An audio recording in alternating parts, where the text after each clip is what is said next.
Hello students, तर आपला हा लाईट वेव्ह ऑप्टिक्स मधला शेवटचा लेक्चर असेल. या लेक्चरमध्ये आपण दोन पार्ट पाहणार आहोत. One is scattering of light and another one is polarisation of light. Now scattering of light म्हणजे काय असतं, तर तुम्ही जेव्हा लाईटला, let's suppose that this is the path of the light and in this path let's imagine की असे खूप सारे छोटे छोटे पार्टिकल्स आहेत, like dust.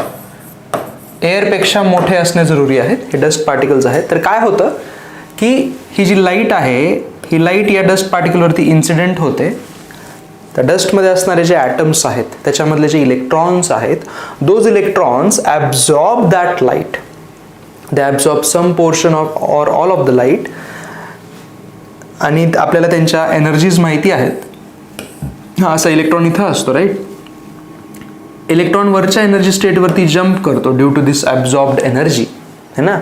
But this is a unstable state. So परत तो खाली जंप करतो and while jumping down it reemits the light. So scattering phenomenon is nothing but absorption and reemission of light आहे. रिइमिशन,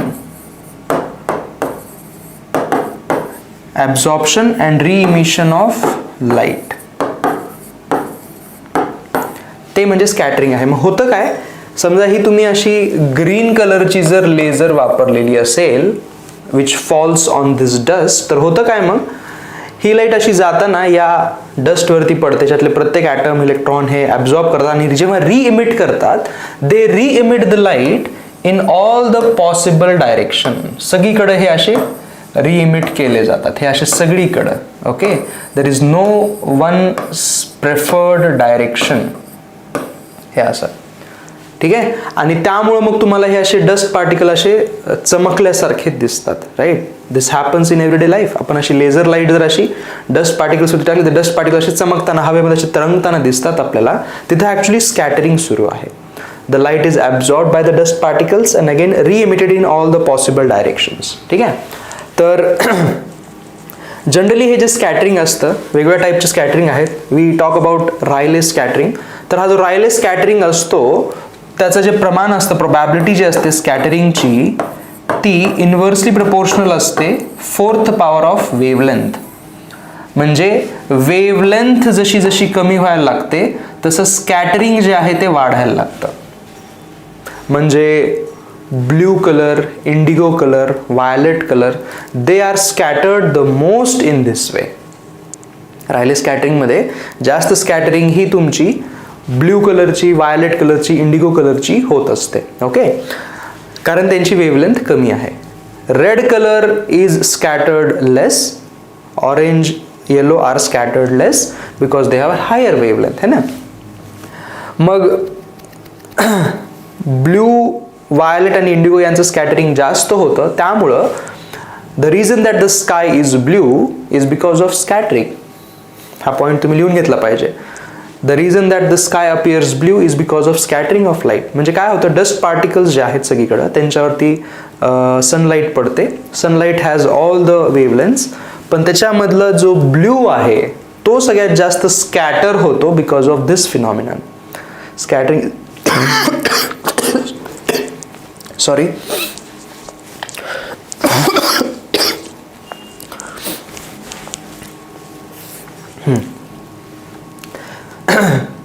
the probability of scattering is inversely proportional to the 4th power of wavelength.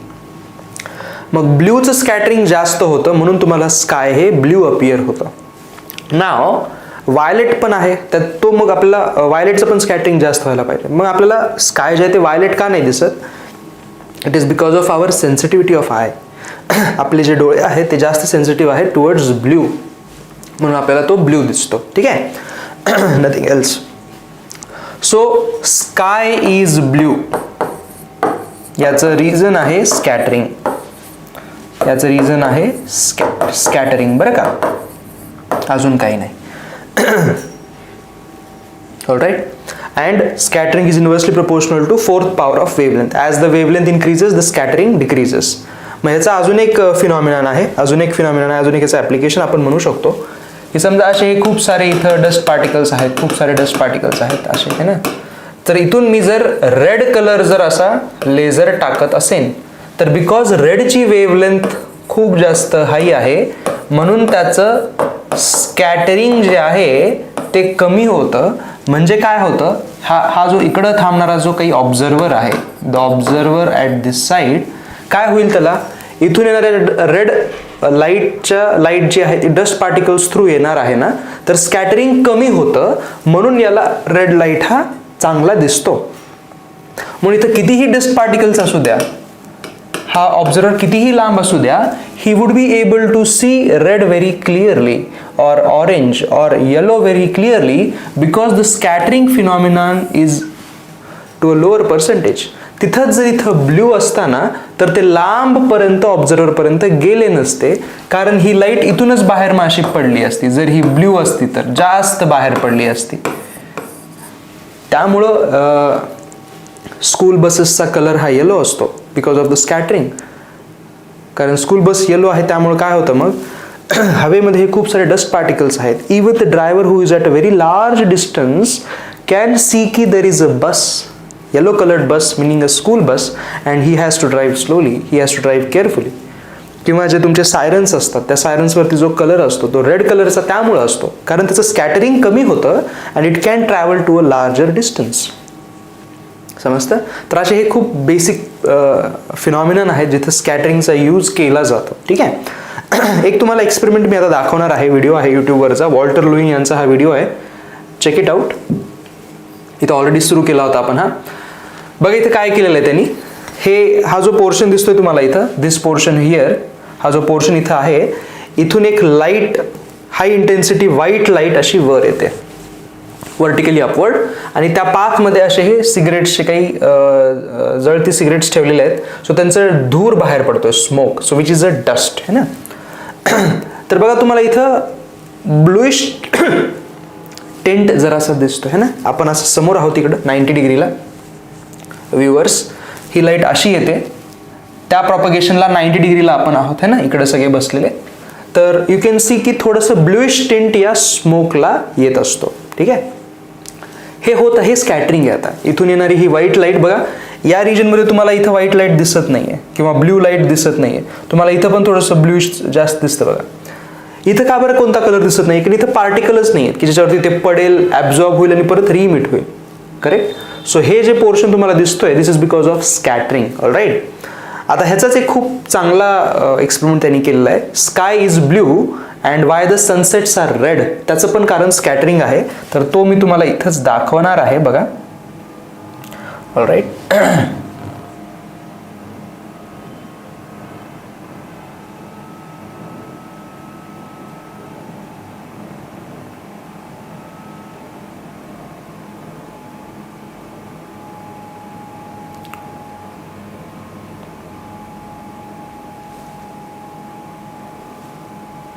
Okay. तर हा एक experiment आहे इथं सुरू केलेला आहे त्यांनी. बघा काय आहे इथं, ही एक परत व्हाईट लाईटची सोर्स आहे ही वाली. ठीक आहे.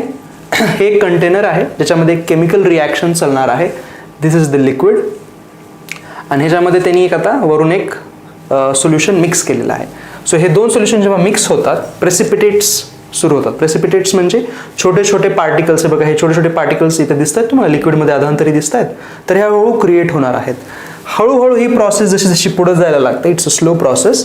जास्त प्रेसिपिटेशन तयार होतात, हे पार्टिकल्स जास्त बनतात, आणि तुम्हाला आत्ताच इथं ब्ल्यू कलर दिसायला लागलेला आहे. Even though the original light is white, हे तुम्हाला ब्ल्यू दिसतोय. तर हे ब्ल्यू दिसतोय, तर ह्या कंटेनरला तुम्ही स्काय म्हणू शकतात. हे सनलाईट आहे, तुमचं सन आहे.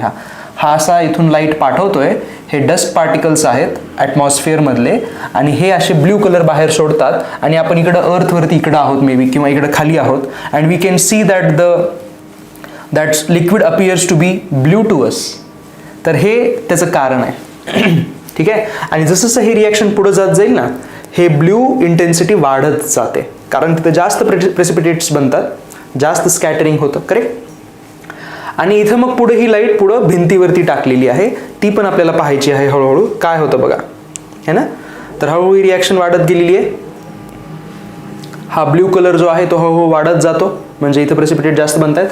आणि हा इथला डॉट बघा, आता ही लाईट इथून बाहेर पडलेली आहे, तर तो व्हाईट डॉट आपल्याला सध्या दिसतोय है ना, तो व्हाईट डॉट आहे. पण हळूहळू तो व्हाईट राहत नाही. ॲज द रिॲक्शन प्रोग्रेसेस तो तिथला कलर बदलायला लागतो. तो कलर कोणता होतो तो आपल्याला पाहायचा आहे. थोडंसं हे ठेवा, पेशन्स ठेवा.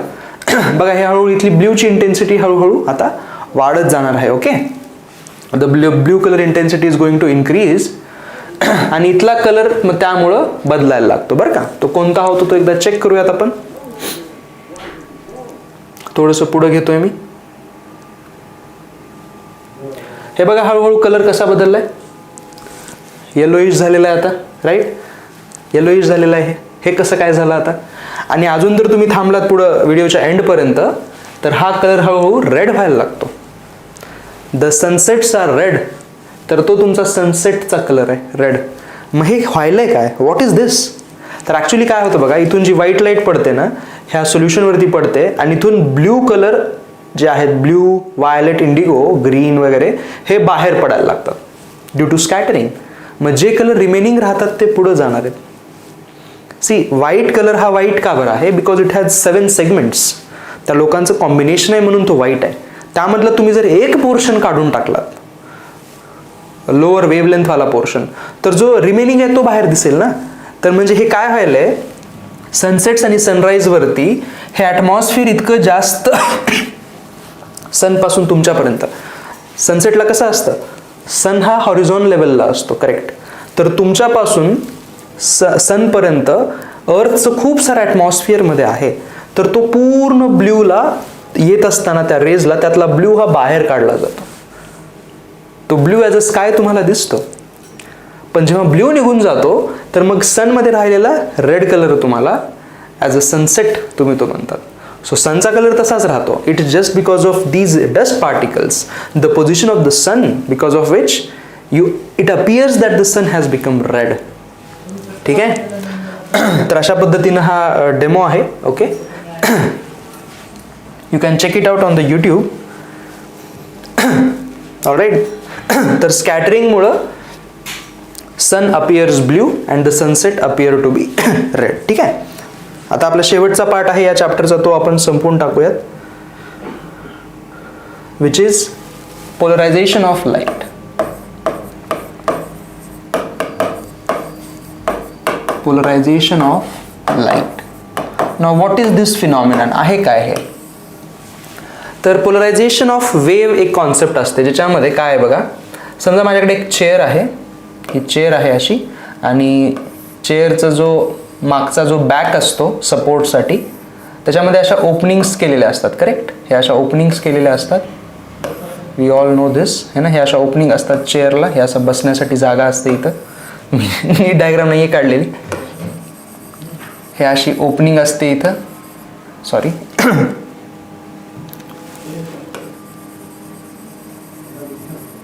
हे असे ओपनिंग असते ना चेअरला मागं बॅकला, हे असे ओपनिंग, असे रॉड्स असतात ना, तर अशी ओपनिंग काढली मी. It's not a good diagram. Now let's imagine की तुम्ही एक वेव, अशी स्ट्रिंग जी आहे ना ती अशी इथून ह्याच्यामधून अशी घातलेली आहे, अशी इकडून या पार्टमधून तुम्ही ती पास केलेली आहे. नाव यू कॅन सी की जर आपण वेव अशा पद्धतीची जर टाकली इथून, तर हा डिस्टर्बन्स वर्टिकल आहे आणि इथली जी ओपनिंग आहे ती पण वर्टिकल आहे. तर हा डिस्टर्बन्स आरामात ह्याच्यामधून पास होऊ शकतो. पण जर मी डिस्टर्बन्स असावाला जर पाठवला,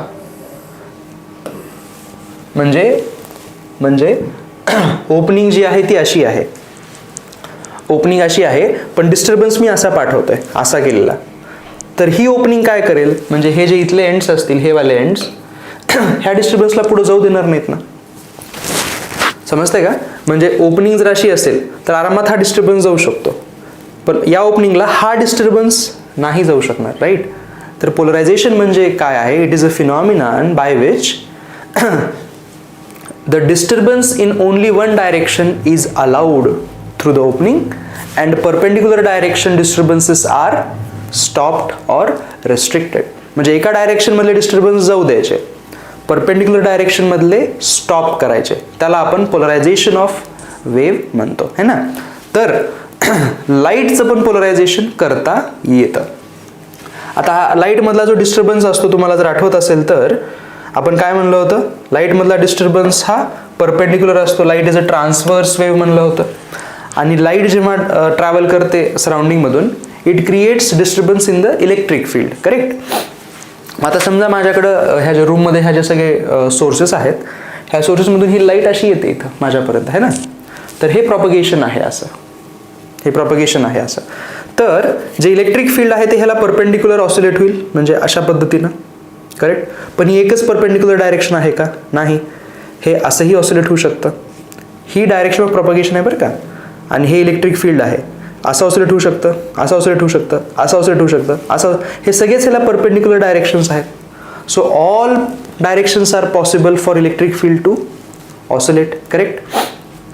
तर जेव्हा एखादी अशी नॉर्मल लाईट, अशी लाईट सोर्स जेव्हा अशी लाईट एमिट करते, त्यामुळे जे इलेक्ट्रिक फील्ड ऑसिलेट होतं ना, हे एकाच डायरेक्शनमध्ये ऑसिलेट व्हावं असं काही जरुरी नाही. It can oscillate in all the directions. So suppose की मी एक लेझर तुमच्याकडे आत्ता अशी सोडली या डायरेक्शनमध्ये, तर electric field may oscillate in this direction or in this direction or in this direction or in this direction or in this direction. All 360 degrees are available to it. मग त्याला डायग्राम मध्ये कसं दाखवलं जातं? हे असं, हे असं. All directions are possible म्हणतो आपण. ठीक आहे. तर अशा पद्धतीच्या लाईटला म्हणायचं unpolarised light. Unpolarised light because सगळ्या ठिकाणी डिस्टर्बन्सेस हे होऊ शकतात. ह्याला जर आपण कम्पेअर केलं अशा लाईट सोबत की जिथे डिस्टर्बन्स फक्त एका डायरेक्शन मध्ये आहे, तर याला म्हणायचं linearly polarised light. Linearly polarised or it is also called plane polarised light. एका प्लेन मध्ये पोलराइज केली गेलेली लाईट, म्हणजे बाकी सगळे आपण अडवून टाकलेले आहेत. Right. So this is unpolarised light and this is linearly polarised light. तर ही अनपोलराइज्ड लाईट कुणाकडून येते? सन कडून जी लाईट येते सध्या ती अनपोलराइज्ड आहे. किंवा तुमच्या रूम मध्ये जे नॉर्मल लाईट्स आहेत त्या सगळ्या अशाच असतात. लेझर मधून निघणारी light it is also unpolarised light. ठीक आहे. तर जनरली जे सगळे सोर्सेस आहेत ना ते सगळे अनपोलराइज्ड लाईटच क्रिएट करतात. लिनियरली पोलराइज्ड लाईट क्रिएट जर करायची असेल, म्हणजे एकाच डायरेक्शनमध्ये इलेक्ट्रिक फील्डमधले ऑसिलेशन जर क्रिएट करायचे असतील, तर आपल्याला थोडंसं काहीतरी तिथं करावं लागतं. काय करावं लागतं? आत्ता जसं मागच्या केसमध्ये आपण तिथं चेअर टाकली होती, त्या चेअर टाकल्यामुळे काय झालं? फक्त व्हर्टिकल मधले ऑसिलेशन जाऊ शकले, हे वाले ब्लॉक झाले. We have to put something in use like that. त्याला म्हणतात polarising sheets. It is called polarising sheet or a पोलरायझर और अ पोलराइड. ठीक आहे. तर इथून मला जर इथपर्यंत जर जायचं असेल, I have to use a polariser. त्याला असं डिनोट केलं जातं, असा सर्कल दाखवला जातो. आणि आउटसाइड मध्ये मला जसं हवी आहे लाईट, ज्या स्टाईलमध्ये पोलराइज्ड हवी आहे त्याच डायरेक्शन मध्ये हा पोलरायझर ठेवला जातो. हा आहे तुमचा पोलरायझर. दिस इज युअर पोलरायझर और पोलरॉइड पण म्हणतात ह्याला, पोलरॉइड. आणि हे जे ऍक्सिस दाखवलेली आहे अशी व्हर्टिकल, याला म्हणतात ट्रान्समिशन ऍक्सिस. ट्रान्समिशन ऍक्सिस म्हणजे फक्त या ऍक्सिस मधल्या लाईट्स या पास होतात, 90 डिग्री मध्ये असलेल्या ब्लॉक होऊन जातील. म्हणजे हे जे नंबर 1 आहे, हा नंबर 1 जशाच तसा बाहेर मिळतो तुम्हाला, कारण हे डिस्टर्बन्स आणि हे ऍक्सिस मॅच करतात एकमेकाला, 0 डिग्री म्हणून हे आरामात पास होऊन जाईल. आणि हे वालं जे आहे हे नंबर 2 आहे, हे नंबर 3 आहे, हे नंबर 4 काढा. अजूनही खूप असतील, मग 4च म्हणतोय. नंबर 3 जे आहे ते पूर्णपणे ब्लॉक होईल ह्याला, कारण हे याला 90 डिग्रीला आहे. So number 3 will be completely blocked. Number 1 is completely passed. Number 1 जो आहे तो कम्प्लिटली पास केला गेला. नंबर 3 जो आहे तो कम्प्लिटली ब्लॉक होतो. ठीक आहे, बाय दिस पोलरायझर. पण नंबर 2 आणि नंबर 4 बघा, हे पूर्णपणे पास पण होत नाहीत, पूर्णपणे ब्लॉक पण होत नाहीत. मग काय होतं यांचं? खूप सिंपल आहे. तर या लाईटनी हा जो लाईट आहे असा आलेला लाईट, ह्याचा वर्टिकल कॉम्पोनंट काढून घ्यायचा, हा वाला आणि इकडचा हा वाला, हे वाला वर्टिकल कॉम्पोनंट काढून घ्यायचा. कसा काढायचा? या दोघांमधला अँगल काहीतरी थीटा असेल, तर याचा कॉस थीटा कॉम्पोनंट जो तुम्ही काढाल फक्त तो पास होतो इकडं पार्शल, आणि जो परपेंडिक्युलर कॉम्पोनंट येतो, परपेंडिक्युलर कॉम्पोनंट कसा येईल? परपेंडिक्युलर कॉम्पोनंट हे बघा, हा वाला, हा इथून इथपर्यंत येतो, हा साइन थीटा येतो, हा ह्याला परपेंडिक्युलर असल्यामुळं ब्लॉक होतो. म्हणजे 2 आणि 4 जे आहेत ते पार्शली पास होतात, त्यांचे कॉम्पोनंट्स पास होतात आणि बाकीचे ब्लॉक होतात. सो 2 आणि 4 जे आहेत पार्शल होतात. ठीक आहे. इफेक्टिव्हली इथं काय व्हायलंय बघा, इफेक्टिव्हली काय व्हायलंय, तुमची ट्रान्समिशन ऍक्सिस अशी होती ना, तर यानं काय केलं, याला पूर्ण जाऊ दिलं 1 नंबरला, 3 नंबरला पूर्ण ब्लॉक केलं, पण 2 ला जे त्यांनी पास होऊ दिलेलं आहे पार्शल, कुणाला पास होऊ दिलंय? ह्या 2 चा फक्त रेड कॉम्पोनंट जो की वर्टिकल होता, म्हणजे बाहेर तुम्हाला वर्टिकलच ऑसिलेशन्स मिळणार आहेत, म्हणून तुम्हाला इफेक्टिव्हली लिनियरली पोलराइज्ड लाईट मिळते आणि या डायरेक्शन मध्ये तुम्हाला काहीही भेटत नाही. समजतंय? सो एक अनपोलराइज्ड लाईटला जर लिनियरली पोलराइज जर क्रिएट करायचं असेल, you have to use a polariser, आणि पोलरायझर जे ट्रान्समिशन ऍक्सिस असतं त्याच डायरेक्शन मध्ये तुम्हाला आउटपुट मिळतं. ओके. आता इथे अजून एक स्टार मार्क आहे, तो लगेच तुम्ही लिहून घेणं जरुरी आहे. तो आहे की या अनपोलराइज्ड लाईटची जर इंटेन्सिटी आय असेल किंवा I0 देऊयात, ह्या अनपोलराइज्ड लाईटची इंटेन्सिटी जर I0 असेल तर पोलरायझर वापरल्यानंतर फक्त 50% इंटेन्सिटी बाहेर मिळते, म्हणजे हा असतो I0/2. समजतंय? अनपोलराइज्ड लाईट पासून आपण पोलरायझर वापरला आणि लिनियरली पोलराइज्ड लाईट जर वापरली तर काय होणार आहे, याचं आपल्याला फक्त 50%च भेटतं, हे लक्षात ठेवा. Unpolarised to linearly polarised you get 50% light. ठीक आहे. याचं अजून थोडंसं पुढे जाऊयात. आता बघा, सपोज करा माझ्याकडे जर ऑलरेडी एक लिनियरली पोलराइज्ड लाईट आहे, I already have a linearly polarised light, आणि मी जो पोलरायझर वापरतोय तो असा आहे, इट इज लाईक दिस. म्हणजे लिनियरली पोलराइज्ड जी लाईट होती त्याच्यासोबत जर त्यांनी थीटा अँगल जर बनवला असेल, याची इंटेन्सिटी जर I असेल, तर आता काय होतं बघा, याचा इकडचा जो कॉम्पोनंट असेल हा वाला फक्त तोच बाहेर पडतो. समजतंय? म्हणजे याला थीटा अँगल मध्येच तुम्हाला आउटपुट भेटेल.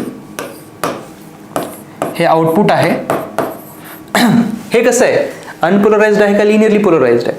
तर हे पण लिनियरली पोलराइज्डच मिळतं, लिनियरली पोलराइज्डच मिळतं, पण 100% लाईट बाहेर भेटणार नाही, कमी भेटेल, I' भेटेल. मग I' आणि I मध्ये एक इक्वेशन आहे, I' is equal to I into cos² theta. खूप महत्वाचा फॉर्म्युला आहे हा, याला म्हणतात Malus law. This is called Malus law. Linearly polarised light input, linearly polarised light output, पण त्यांचे ऍक्सिस बदललेले आहेत. कशामुळे? कारण पोलरायझर तसा टाकला होता, तर याची इंटेन्सिटी कमी असेल याच्यापेक्षा. cos² थीटाचा त्याच्यामध्ये फॉर्म्युला लागतो. जर हे मी 90 डिग्री ठेवलं असतं असं, म्हणजे परपेंडिक्युलर, तर बाहेर काहीच लाईट भेटली नसती, 0 लाईट. समजतंय का तुम्हाला? बघा, मी जर इनपुट असं दिलं असतं,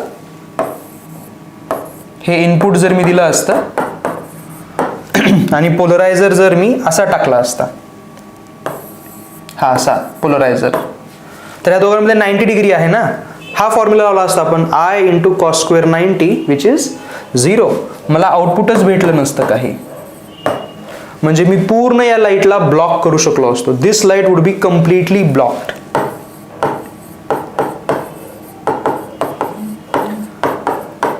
दिस light would be completely blocked. अशा केसमध्ये ती ब्लॉक होऊन जाते.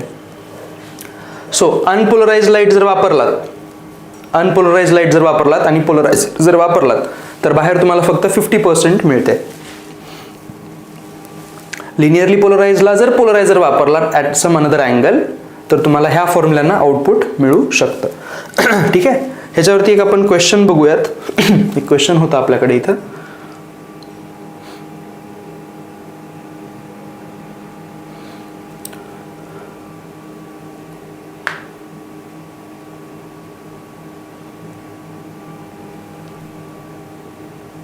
हे बघा, light waves can be polarised as they are transverse wave आहेत. ट्रान्सवर्स वेव्ह आहेत, डिस्टर्बन्स परपेंडिक्युलर असतो डायरेक्शनला, म्हणूनच त्यांना पोलराइज करता येतं. लॉंगिट्युडनलला तुम्ही कसं पोलराइज करणार आहात? डिस्टर्बन्स असा असतो आणि प्रोपगेशन पण असं असतं, त्यांना तुम्ही स्टॉप कसं करणार आहात, है ना? So it should be transverse wave. पुढचं, through which character we can distinguish light waves from sound wave. तर दोघंही इंटरफेरन्स करतात, दोघंही रिफ्रॅक्शन करतात, रिफ्लेक्शन करतात. Polarisation, sound wave can not be polarised. हा इथे खूप महत्वाचा पॉइंट आपल्याला भेटतो. Sound waves can not be polarised. आणि reason, because they are longitudinal. Not all sound waves are longitudinal but some of them R.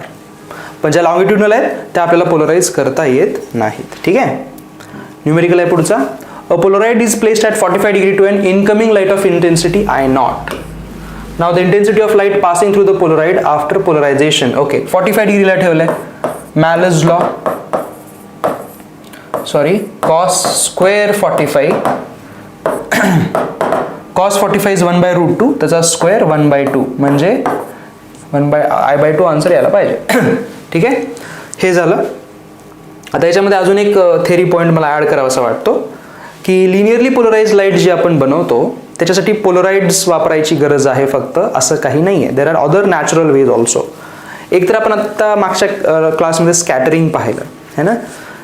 Scattering is a phenomenon by which light can be linearly polarised है ना. Scattering जे असतं त्यानं linearly polarise light create करू शकतो. Linearly polarise light create करू शकतो. कसं, हे बघा, हे जे तुमचे असे डस्ट पार्टिकल होते आणि ही जी लाईट अशी येत होती इथून इन्सिडेंट लाईट, ही स्कॅटर होऊन जर 90 डिग्रीला जर तुम्ही पाहिली, स्कॅटर झालेली लाईट 90 डिग्रीची जर पाहिली तर ही लिनियरली पोलराइज्ड मिळते. 90 डिग्रीला जास्त मिळते, बाकी ठिकाणची नाही राहणार लिनियरली पोलराइज्ड. 90 डिग्रीची डेफिनेटली मिळते. ओके, तर हे एक फिनॉमिनन आहे through which you can get linearly polarized by light by scattering. This is the first phenomenon. Second phenomenon is reflection. Reflection न पण तुम्हाला linearly polarized light मिळते. रिफ्लेक्शन न पण मिळू शकते. त्याचा एक डायग्राम आहे बघा, मी ते देतोय तुम्हाला. पण कोणत्याही रिफ्लेक्शनला नाही चालत ते. हा तुमचा नॉर्मल आहे आणि इथं रिफ्लेक्शन होणार आहे समजा या ह्याच्यावरती. रिफ्रॅक्शन पण आहे. हे दोन मीडियम आहेत. This is medium 1 and this is medium 2 है ना. रिफ्रॅक्शन पण होणार आहे. तर if the angle of incidence, हे इन्सिडेंट लाईट आहे, हा जो अँगल ऑफ इन्सिडन्स आहे हा एक स्पेशल अँगल जर असेल, अँगल ऑफ इन्सिडन्स जर स्पेशल अँगल असेल, it is called Brewster angle. Brewster angle जर असेल अँगल ऑफ इन्सिडन्स, तर जी रिफ्लेक्टेड लाईट असते, रिफ्लेक्टेड लाईट जी असते ती लिनियरली पोलराइज्ड असते. इकडे रिफ्रॅक्शन पण होणार आहे तुमचं है ना, रिफ्रॅक्शन. तर if I is equal to Brewster angle, if I is equal to Brewster angle, reflected light is linearly polarized असं तुम्ही लिहू शकतात. linearly polarized. ब्रूस्टर अँगलचा फॉर्म्युला आहे. ब्रूस्टर अँगलचा फॉर्म्युला असा काढला जातो, tan म्यू. सो तुमचा अँगल ऑफ इन्सिडन्स जर tan म्यूच्या बरोबर असेल, म्यू म्हणजे काय, याचा रिफ्रॅक्टिव्ह इंडेक्स आणि हे तुमचं एअर आहे, याचा रिफ्रॅक्टिव्ह इंडेक्स जो आहे तो 1 असतो, राईट. तर या कॉम्बिनेशनसाठी जर angle of incidence is equal to tan of mu, then this is the Brewster angle. हा ब्रूस्टर अँगल आहे तुमचा, ठीक आहे. तर या अँगलला मग जर तुम्ही इन्सिडेंट केलात तर रिफ्लेक्टेड लाईट ही लिनियरली पोलराइज्ड मिळते. मग ते दाखवतात कसं डायग्राममध्ये, तर तुमच्या लाईटचे 2 कॉम्पोनंट क्रिएट केले जातात 2 डायरेक्शनमध्ये. एक कॉम्पोनंट असा दाखवला जातो, हा असा, आणि दुसरा कॉम्पोनंट डॉट करून दाखवला जातो असा. एकमेकाला परपेंडिक्युलर कॉम्पोनंट त्या इलेक्ट्रिक फील्डचे असे दाखवले जातात. तर रिफ्लेक्टेड मध्ये फक्त एकच कॉम्पोनंट येतो, लिनियरली एकच कॉम्पोनंट पाहिजे त्याच्यामध्ये. तर तो असा वाला कॉम्पोनंट इथं येऊन जातो. जो ॲरोवाला कॉम्पोनंट आहे तो राहत नाही, तो ट्रान्समिशन मध्ये निघून जातो. हे इकडं ट्रान्समिशन मध्ये जातो आणि डॉटचा जो थोडासा कॉम्पोनंट आहे, हे परपेंडिक्युलर वाले ते थोडेसे इथे मिळतात. म्हणजे बघा, ट्रान्समिशन मध्ये both of the components are present, हे वाले पण आणि हे वाले पण. हे डॉट म्हणजे काय आहे, तर असा वेक्टर दाखवलेला आहे, ओके. तर हे पण कॉम्पोनंट अवेलेबल आहे, हा पण कॉम्पोनंट अवेलेबल आहे ट्रान्समिशन मध्ये. ट्रान्समिशन म्हणजे रिफ्रॅक्शन, पण रिफ्लेक्शन मध्ये फक्त हा वाला कॉम्पोनंट आहे. हा वाला जो कॉम्पोनंट होता ॲरोवाला, तो पूर्णपणे ब्लॉक होतो इन रिफ्लेक्शन. म्हणून रिफ्लेक्शन मधली लाईट तुम्हाला फक्त अशी वाली मिळते. मग ही लिनियरली पोलराइज झाली. मग ह्याला थांबवण्यासाठी you can use a polariser at this point and this can be stopped. पण हे कधी होतं, जेव्हा अँगल ऑफ इन्सिडन्स हा तुमचा ब्रूस्टर अँगल असेल. आणि ब्रूस्टर अँगल कसा काढायचा, I equal to tan mu. Mu is the refractive index of this medium ज्याच्यावरती रिफ्लेक्शन होत आहे, ठीक आहे. याच्यावरचे 2 प्रश्न बघूयात आपण. बघा, when angle of incidence on a material is 60, the reflected light is completely polarized. बघा, म्हणजे हा आहे तुमचा ब्रूस्टर अँगल, हा ब्रूस्टर अँगल आहे, लगेच कळतं आपल्याला. आणि ब्रूस्टर अँगल कसा असतो, इट इज टॅन म्यू. यावरून म्यूची व्हॅल्यू सॉरी आय थिंक माझा फॉर्म्युला उलटा झाला इथं. माझा फॉर्म्युला उलटा झाला. I is equal to tan mu नाही. You have to change this part. Okay, I am really sorry for this. You have to change this part. इथं tan inverse करायला पाहिजे मी. Tan inverse mu. Mu is equal to tan I असं आपल्याला करावं लागेल, ठीक आहे. हां, हे असं आपल्याला करावं लागेल. We have to change this part. I is equal to tan inverse mu. Please change that part. इथं मी जेव्हा फॉर्म्युला करायला आलो तेव्हा माझ्या लक्षात आलं. ओके, तर I is your Brewster angle. That is correct.